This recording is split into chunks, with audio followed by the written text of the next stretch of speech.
हमने देश दिक्काल द्योतक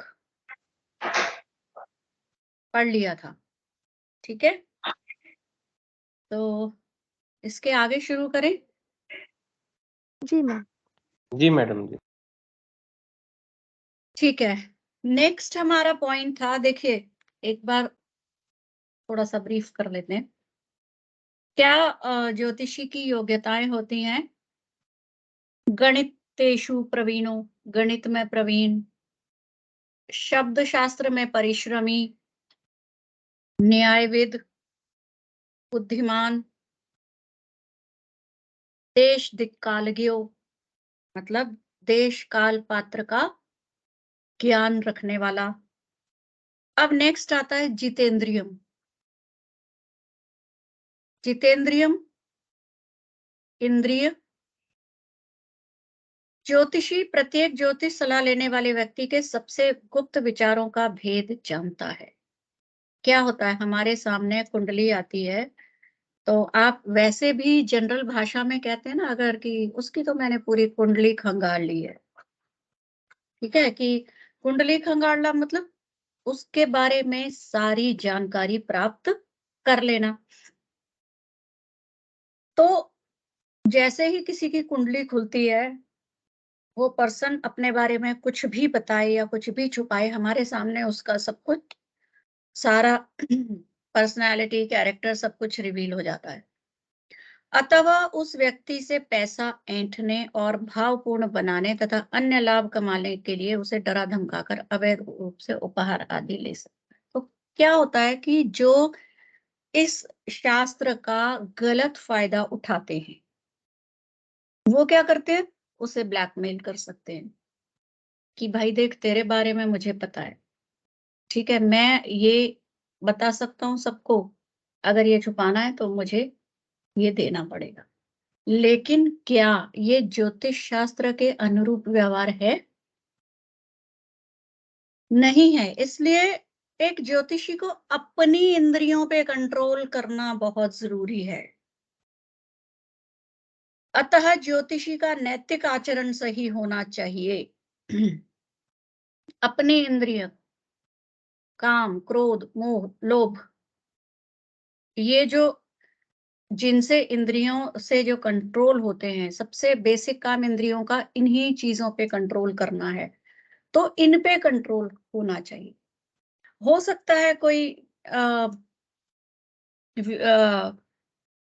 क्वेश्चन करने वाला जातक आपसे ऐसी बात करे जो अनुकूल नहीं है, आपकी प्रतिष्ठा के, आपके ज्ञान के, किसी भी तरह से अनुकूल नहीं है।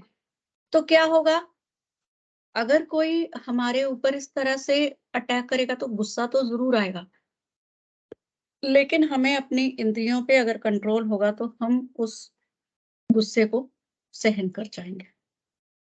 तो हर चीज में हमें कंट्रोल करना एक ज्योतिषी का फर्ज है कि वो अगर ये देवीय शास्त्र पढ़ रहा है तो उसमें कुछ देवीय गुण भी होने चाहिए। देवताओं का काम क्या है, कितनी लोग देवताओं को थोड़ी सी परेशानी आई उनको भला बुरा कहने लगे, ये तो इन देवता का काम है, इनका क्रोध है, ये तो ऐसा करते। तो क्या वो देवता रिएक्ट करते हैं पलट के?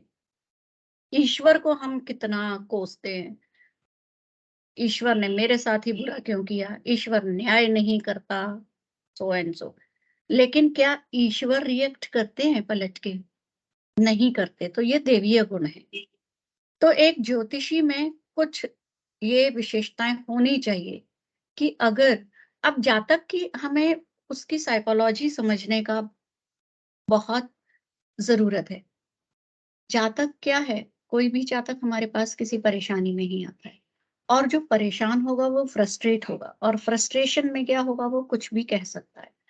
तो हमें शांति से उसकी बात सुन के, शांति से उसे रिएक्ट करके उसे काम डाउन करना चाहिए, और उसे संतुलित विचार वाला होना चाहिए।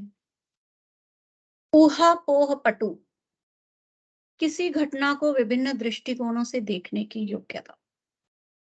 अगर हमें किसी जातक के बर्थ चार्ट में कुछ नजर आ रहा है, तो एकदम से उसको हमें ओपन नहीं कर देना है, उसकी सही एनालिसिस करनी है आगे और डिटेल में जाके, तब किसी निष्कर्ष पे पहुंचना चाहिए। ये नहीं कि बस एक बार देखा, तेरी लाइफ में तो ये होने वाला है।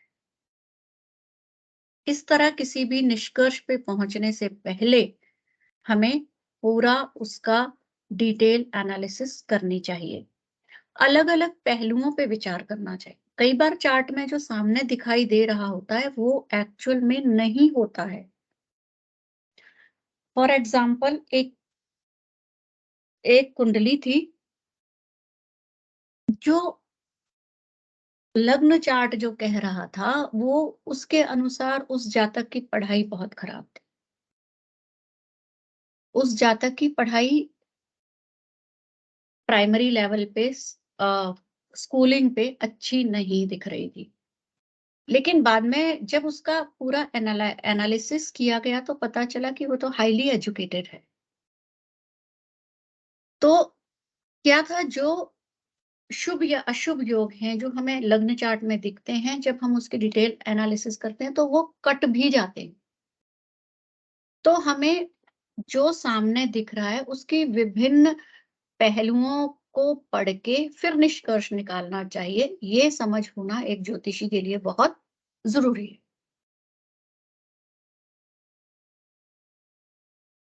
परस्पर विपरीत फल दृष्टिगोचर होने पर उनका सही विश्लेषण करने की क्षमता। कई बार क्या होता है, बर्थ चार्ट में बिल्कुल विपरीत गोचर या योग दिखाई देते हैं। किसी में बहुत शुभ योग दिखाई देते हैं, लेकिन जातक तो सक्सेस हो ही नहीं पाता, पूरी लाइफ उसकी स्ट्रगल में बीत जाती है। तो वो कहते हैं कि आप तो कह रहे हो हमारे में इतने अच्छे योग हैं, तो फिर मुझे उनका फल क्यों नहीं मिल रहा है। जब आप डिटेल में जाके देखेंगे, वो सारे योग कट रहे होते हैं, कहीं ना कहीं कुछ ना कुछ क्लैश हो रहा होता। तो कहने का मतलब है कि हर पहलू से हर घटना का पढ़ना, समझना, उसका फिर निराकरण करना ही एक ज्योतिषी का जो है सही काबिलियत है। होरा स्कंद श्रवण सम्मत हमने पहले चैप्टर में पढ़ा था, क्या क्या है होरा और स्कंद क्या है। इनका पूर्ण ज्ञान होना चाहिए। कब क्या घटना घटेगी, किस तरह से घटेगी, क्यों घटेगी, कैसे घटेगी, ये सारी चीजें हमें होरा स्कंद से उसका ज्ञान होता है। उपरोक्त सभी गुणों से संपन्न ज्योतिषी ही सत्य रूप से भविष्यवाणी कर सकता है। जिसमें पीछे बताई गई सारे गुण होंगे, वही ज्योतिषी जो है सही प्रेडिक्शन कर सकता है, फलित कर सकता है, भविष्यवाणी कर सकता है। उसकी वाणी में सरस्वती विराजेगी। सरस्वती विराजेगी मतलब जो भी वो कहेंगे वो सत्य होगा। अगर हम हर तरीके से सही एनालिसिस करेंगे, तो ये शास्त्र इतनी क्षमता प्रदान करता है कि प्रेडिक्शन कभी गलत हो ही नहीं सकता। इसमें कोई एजम्पशन नहीं है, इसमें कोई गैसिंग नहीं है, इसमें कोई वो सिद्धि वाली बात नहीं है कि जिसने कह दिया वो बात सत्य हो जाएगी। ये तो सारे आंकड़ों पे आधारित है, फैक्ट्स पे आधारित है, फैक्चुअल साइंस है। जो फैक्ट्स हैं वही हो रहा है। तो जब हम सारे फैक्ट्स को पढ़ लेंगे, तो फिर फलित गलत होने का, भविष्यवाणी गलत होने का चांस ही नहीं होता। श्री के एन राव ने आचार्य वाराह मिहिर द्वारा बताई गई योग्यताओं की स्पष्ट एवं संक्षेप में व्याख्या इस प्रकार की है। अब ये तो किसके द्वारा है? ऋषि पराशर ने जो व्याख्या दी है कि एक ज्योतिषी में क्या गुण होने चाहिए। अब ऋषि वाराह मिहिर के बारे में आपने सुना है? कौन थे ये? मैम किसी ने सुना है? एस्ट्रोनॉमी के, जी मैम एस्ट्रोनॉमी के ज्ञाता है। एस्ट्रोनॉमी राम। के और एस्ट्रोलॉजी के दोनों के मेरा बहुत गणितज्ञ बड़े। हाँ जी, गणितज्ञ भी। गणितज्ञ भी थे। गणितज्ञ थे। जी, उज्जैन में राजा विक्रमादित्य के कोर्ट, विक्रमादित्य के, जी, हाँ, विक्रमादित्य के दरबार में उनके रत्नों में से एक नवरत्न, थे। जी, जी, और एस्ट्रोनॉमर भी थे, एस्ट्रोलॉजर भी थे और मैथमेटिशियन भी थे। मैजिशियन भी, जी ठीक है? बिल्कुल। तो उन्होंने भी जो कुछ अच्छे ज्योतिषी की योग्यताएं बताई हैं। आप लोग अभी प्रवीण 1 में हैं, इनके द्वारा जो लिखे गए शास्त्र हैं, उनका नाम जरूर याद कर लीजिए, क्योंकि एग्जाम में एक ना एक क्वेश्चन जरूर आता है नामों से रिगार्डिंग। ठीक है? जो राइटर्स, ऑथर्स और उनके वर्क। आवाज कम कर बुढ़िया। तो वारामिहिर जी ने इस तरह ज्योतिषी की योग्यताएं बताई हैं। पहली है पवित्रता। जैसे कि हम पहले ही डिस्कस कर चुके हैं, क्या है ये? दैवीय शास्त्र है, साइंटिफिक तो है ही, साइंटिफिक फैक्ट्स पर आधारित दैवीय शास्त्र है। क्या कहा जाता है? ब्रह्मा के द्वारा यहाँ पे लाया गया शास्त्र है। तो जब हम देखिए, हम किसी देवता की आराधना करते हैं, तो पवित्रता तो हमें बनानी ही पड़ती है, और यहाँ तो हम इतना बड़ा शास्त्र पढ़ रहे हैं, तो पवित्रता जो है मस्ट है। हृदय की पवित्रता ही केवल ग्रहों के प्रभाव को आत्मसात कर सकती है। जब तक हमारा हृदय पवित्र नहीं होगा, तब तक हम उन ग्रहों के प्रभाव को एक्चुअल रूप में समझ ही नहीं सकेंगे। किताबी ज्ञान से इस शास्त्र का पढ़ना मुमकिन नहीं है। अगर किताबी ज्ञान से पढ़ के ही ये शास्त्र आ जाता, तो दुनिया का हर दूसरा आदमी जो है वो ज्योतिषी होता। ठीक है? तो हृदय की पवित्रता बहुत जरूरी है इसमें। जो हृदय से पवित्र होगा, जिसकी फीलिंग्स, जिसके आ, दूसरों के लिए आ, अच्छी फीलिंग्स होंगी, काइंडनेस होगी, जेनरोसिटी होगी, वही जो है एक्चुअल में जो प्लैनेट्स के प्रभाव हैं उनको समझ सकेगा। और अंतर्ज्ञान को सजीव कर ज्योतिषी को संतृप्त ज्ञान द्वारा जन्म पत्री को पढ़कर विनम्रता पूर्वक स्पष्ट भविष्यवाणी करने की क्षमता प्रदान करता है। जब खुद अंदर से पवित्र होंगे, तभी इस शास्त्र को आत्मसात करके ग्रहों का प्रभाव जान के किसी जन्म कुंडली के में उस ग्रहों के प्रभाव से सही भविष्यवाणी कर सकेंगे। कार्य क्षमता। अब देखिए, आपने अभी पढ़ाई शुरू की है इसकी, लेकिन इतना आप समझ गए होंगे कि बिना मेहनत किए, बिना अच्छे से पढ़ाई किए, आप इस शास्त्र को नहीं समझ पाएंगे। कार्य क्षमता बहुत जरूरी है। जितना कार्य करेंगे इस फील्ड में, उतना ही परफेक्शन से कर पाएंगे। ज्योतिष का ज्ञान एक दैवीय विज्ञान है, अतः इसके लिए तकनीकी जानकारी एवं बुद्धि की कार्यक्षमता का होना बहुत जरूरी है। तकनीकी जानकारी तो चाहिए ही चाहिए, लेकिन सिर्फ तकनीकी जानकारी से काम नहीं चलेगा, कार्य करने की क्षमता बहुत जरूरी है। बोलने की शक्ति। प्रत्येक ज्योतिषी को अपनी भाषा एवं बोलने की शक्ति पर पूरा अधिकार होना चाहिए। जैसे कि हमने ऋषि पराशर के उसमें शब्द शास्त्र में परिश्रमी पढ़ा था कि ज्योतिषी को शब्द शास्त्र में परिश्रमी होना चाहिए। वही बात वारामिहिर जी भी कह रहे हैं कि बोलने की शक्ति का मतलब है कि आप क्या बोल रहे हैं, क्या आपको सामने वाले को इन्फ्लुएंस करने की क्षमता है, उसको, उस पर आप किस तरह से अपना प्रभाव छोड़ते हैं, ये बहुत इंपॉर्टेंट चीज है। और वो क्या प्रभाव कैसे छोड़ेंगे? शब्दों का चयन कैसे करते हैं। पिछली क्लास में जैसे हमने पढ़ा था कि एक पर्सन दो ज्योतिषी के पास गया था, conclusion of the topic was same, finally जो कहना चाहते थे, अगर डीप में जाके देखें तो वो एक ही बात थी, सेम थी, कहने का तरीका अलग था।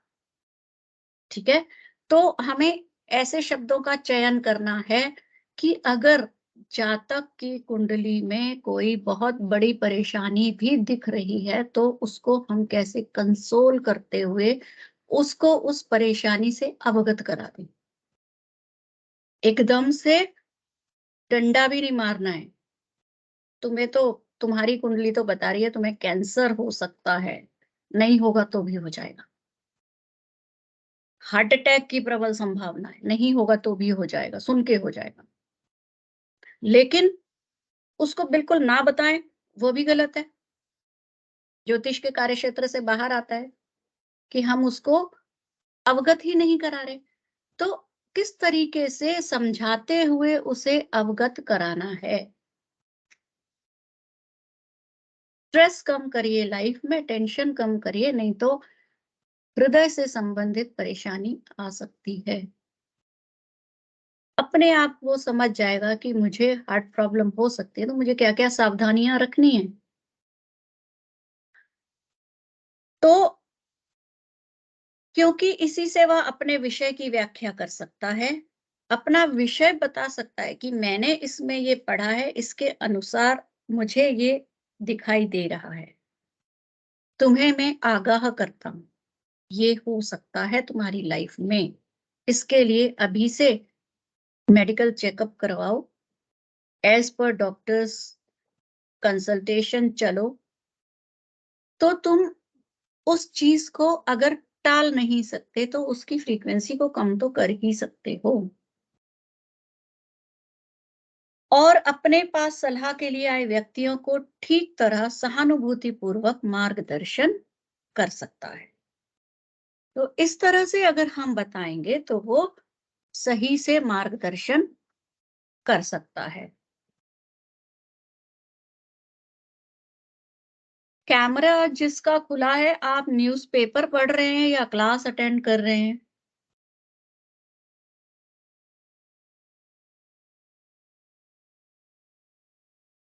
मेधावी ऋषि पराशर भी कहते थे बुद्धिमान होना चाहिए, और ऋषि वारामिहिर भी कहते हैं मेधावी होना चाहिए। ज्योतिषी को बहुत बड़ी संख्या में कुंडलियों का आकलन करके व्याख्या करनी होती है, क्योंकि ये काम ही ऐसा है, जब तक हम अपनी बुद्धि का इस्तेमाल नहीं करेंगे, स्वयं की बुद्धि का, तब तक किताबी ज्ञान से हम काम नहीं कर पाएंगे। और उसके पश्चात ही किसी ठोस नियम सूत्र प्राप्त करने होते। कौन सा नियम, कौन सा सूत्र कहाँ लगेगा, इसके लिए भी तो बुद्धि का प्रयोग जरूरी है। इस कार्य को अनमने ढंग तथा निरुत्साह से करने का कोई लाभ नहीं है। पूरे फुल कंसंट्रेशन से आप जब कोई काम करते हैं अपनी बुद्धि का इस्तेमाल करके, तभी सही ढंग से आप इस शास्त्र से रिलेटेड कोई काम कर सकते हैं। शांत अंतर्मन से। प्रत्येक ज्योतिषी एक योगी की तरह होता है। ठीक है, और योगी कैसे होते हैं? किसी भी परिस्थिति में उनका जो है मेंटल बैलेंस वो हिलता नहीं है, स्टेबल रहता है। परिस्थिति कुछ भी आए, एक हम लोग, आम लोग, नॉर्मल लोगों का क्या है, हम परिस्थिति के अनुसार जो है वो अपने आप को चेंज कर लेते हैं। अगर किसी ने हमें कुछ कह दिया, हम टेम्पर हमारा लूज हो जाएगा, हाई हो जाएगा। किसी ने हमारी प्रेज की, हम खुश हो जाएंगे। लेकिन अगर आप एक योगी से बात करें, आप उसे कुछ भी कहें, अच्छा कहते हैं तो भी असर नहीं होगा, बुरा कहते हैं तो भी उनपे असर, वो स्टेबल रहते हैं।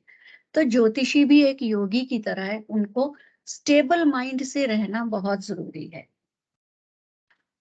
ठीक है, किसी भी, और जब आप ज्योतिषीय कार्य करें तब एक बात का जरूर ध्यान रखें कि आपका माइंड शांत होना चाहिए, काम होना चाहिए। कभी भी आप परेशान हैं, एंजाइटी में हैं, आप क्रोध अवस्था में हैं, आप स्वस्थ नहीं हैं, परेशानी में हैं, तो आप चार्ट एनालिसिस मत करिए। बिल्कुल अच्छे जब मूड में हैं, अच्छी तरह आप स्वस्थ हैं, तभी चार्ट का, क्योंकि स्वस्थ रह के ही आप एक स्वस्थ एनालिसिस कर पाएंगे। जब वह जिसका चित्त शुद्ध हो चुका हो, जब वह किसी कुंडली में चौंका देने वाले ग्रहों के योगों की स्थिति को देखे तो उसे विचलित नहीं होना चाहिए। किसी की कुंडली देखा, उसमें कोई योग दिख रहे हैं ऐसे जो कि उसके बारे में कुछ गलत प्रेडिक्शन कर रहे हैं, या फिर उसके आने वाले समय के लिए कुछ गलत प्रेडिक्शन दिखाई दे रहा है, तो उनसे वो विचलित ना हो, शांति से एनालिसिस करे और डिटेल में जाके देखे और तब निष्कर्ष पे पहुंचे और फिर उसका निराकरण बताते हुए जातक के सामने उसको प्रेजेंट करें। निर्भीक, बिना डरे। सपोज अगर उसके पास कोई बहुत बड़े ओहदे वाला आ जाता है और उसकी कुंडली में उसे कुछ गड़बड़ दिखाई दे रही है, तो इसका मतलब ये नहीं है कि वो उसका पद बड़ा है तो हम अपने प्रेडिक्शन को उसके अकॉर्डिंगली बदल दें। जो नजर आ रहा है बताना वही है, शब्द ऐसे चयन करने हैं कि उसको हम अवेयर कर सकें। शब्द हमारे होने चाहिए, लेकिन हमें सामने वाले के पद या ओहदे से विचलित नहीं होना चाहिए। अपना प्रेडिक्शन जो है, चाहे वो किसी भी लेवल का पर्सन है, सेम होना चाहिए। किसी भी कुंडली के बारे में गहन अध्ययन करने के पश्चात वाणी किसी भी सभा में निर्भय बोलने की क्षमता, और इतना निर्भीक होना चाहिए कि अगर वही प्रेडिक्शन उसे किसी सभा में दोहराना पड़े तो वो निर्भीक होकर कह सके कि हाँ, मैंने ये बताया है, इसमें मैंने कोई गलती नहीं की है। दृढ़ संकल्प। यदि किसी ज्योतिषी को अन्य बुद्धिमान ज्योतिषियों के सम्मुख अपने विचार रखने हों तो दृढ़ता पूर्वक अपने विचार रखने चाहिए। वह अपने आप को अस्त लाचार ना समझे। उसमें इतना कॉन्फिडेंस होना चाहिए, इतना संकल्प होना चाहिए कि जो भी मैंने बताया वो बिल्कुल सही है। अपनी नॉलेज पे इतना भरोसा होना चाहिए कि अगर उसको और अपनी ही बराबरी के नॉलेज वाले लोगों के सामने बिठाया जाए तो वो दृढ़ता पूर्वक कह सके कि जो भी मैंने कहा है वो सही कहा है। जय गणपति के गुरुजी।